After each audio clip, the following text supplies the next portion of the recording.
Hi అండి, welcome to my YouTube channel మన వైజాగ్ వంటలు. ఈరోజు మన రెసిపీ గుడ్లు ఎండ్రేలు కర్రీ అండి. దానికి కావలసిన పదార్థాలు: గుడ్లు, ఎండ్రేలు, ఆనియన్స్, అల్లం వెల్లుల్లి పేస్ట్, తగినంత ఉప్పు, పసుపు, కారం, ధనియాల పొడి, కొత్తిమీర, పచ్చిమిర్చి. రండి మనం రెసిపీ స్టార్ట్ చేద్దాం. ముందుగా స్టవ్ వెలిగించుకొని స్టవ్ మీద కళాయి పెట్టుకుందామండి. నేను ముందుగా డ్రైలు వేడి నీళ్ళు వేసి శుభ్రంగా క్లీన్ చేసుకున్నానండి.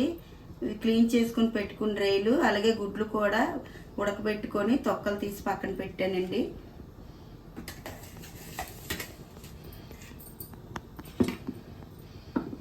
తగినంత ఆయిల్, కళాయి పెట్టానండి. ఇప్పుడు కళాయి హీట్ ఎక్కిందండి. ఇప్పుడు నేను ఆయిల్ వేసుకుంటున్నాను.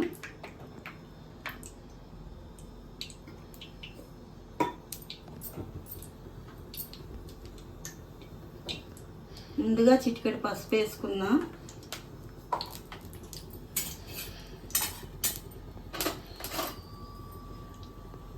గుడ్లండి మామూలుగా అయితే ఇలా వేసేస్తే పేలి మన మీద ఆయిల్ తిరుగుతుందండి. అందుకనే నేను చాకుతోని ఇలాగా గంటలు పెట్టుకుంటున్నాను. మీరు కూడా అలాగే చేసుకోండి.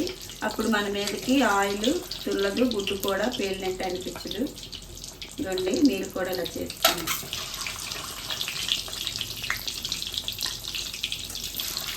అలా చేయడం వల్ల గుడ్డు లోపలికి మసాలా కూడా వెళ్తుంది, ఉప్పు కారం అనేది. గుడ్డు కూడా టేస్ట్గా ఉంటుంది, చప్పగా ఉండకుండా.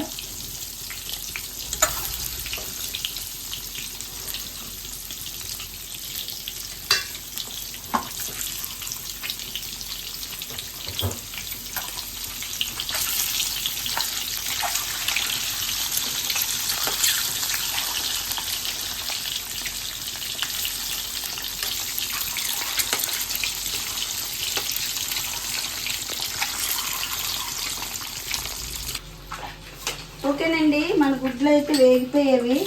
తీసేసుకుంటున్నాను ఒకటి ఒకటి. స్టవ్ అయితే సిమ్లో పెట్టుకున్నాను.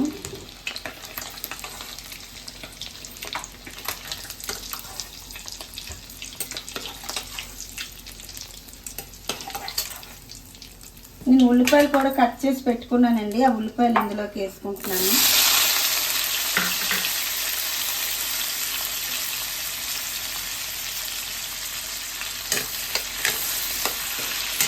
దాంట్లోనే ఇవి ఎండ్రాయిలు కూడా వేసుకుంటున్నాను.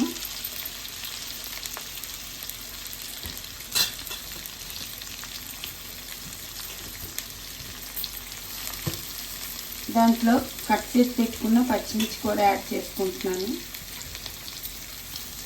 ఇలా చేసుకోవడం వల్లండి ఈ ఉల్లిపాయ, ఈ రొయ్యలు కలిపి బాగా వేగుతాయండి. ఉల్లిపాయ వేగాక మళ్ళీ ఎండ్రాయిలు వేస్తే ఉల్లిపాయ బాగా ఇదైతే ఎండ్రాయి వేగడం ఆగిపోతుంది. అందుకనే రెండు కలిపి ఒకసారి వేసుకుంటే ఇది వేగుతుంది, అది ముద్దగా అవుతుంది. మనకి టైం కూడా సేవ్ అవుతుంది. దీంట్లో తగినంత ఉప్పు వేసుకుంటున్నాను నేను.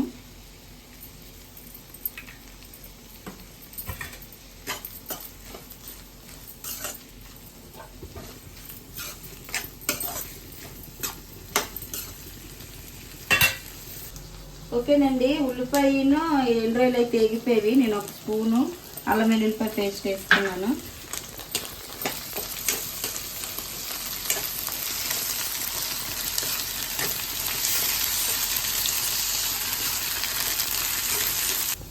ఇలాగా రొయ్యలు, ఉల్లిపాయ, పచ్చిమిర్చి కలిపి వేసుకుంటే అండి ఉల్లిపాయ బాగా ముద్ద అవుతుంది, రొయ్యి కూడా మనకు బాగా ఫ్రై అవుతుంది. అప్పుడు ఎలాంటి నీచు వాసన రాదు. గుడ్లు వేసుకుందామండి. ఇందులో ఈ పసుపు, ఉప్పు, కారం, ధనియాల పొడి, అల్లం వెల్లుల్లి పేస్ట్ అంతా బాగా ఫ్రై అయిపోయింది. ఇంట్లో గుడ్లు వేసుకున్నాను. గుడ్లు కూడా ఒకసారి అటు కలుపుకొని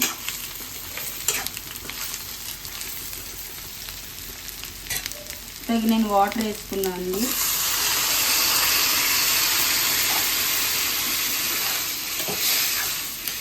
వాటర్ వేసుకున్నాం కదండి. దీంట్లో కొంచెం కొత్తిమీర,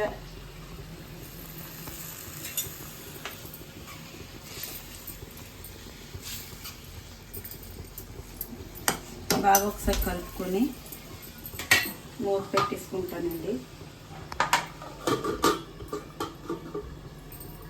ఓకే, నేను మూత తీసి చూసుకున్నా. మన కర్రీ అయితే రెడీ అయిపోయింది.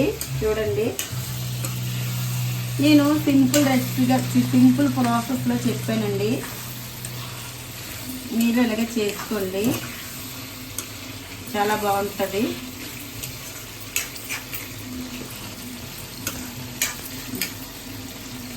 Stove off చేసేస్తున్నానండి.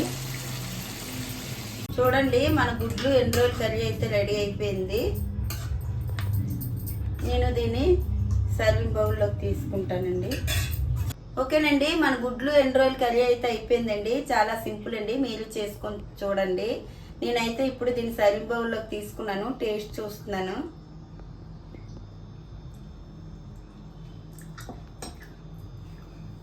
టేస్ట్ అయితే చాలా బాగుందండి. మీరు కూడా ట్రై చేసి చూసి చేసుకోండి ఫ్రెండ్స్. నా ఛానల్ ఎవరైతే చూడలేదో నా ఛానల్ చూడండి, సపోర్ట్ చేయండి. నన్ను సబ్స్క్రైబ్ చేసుకోండి, షేర్ చేయండి, లైక్ చేయండి, కామెంట్ చేయండి friends. Okay friends, bye bye friends. Thank you friends.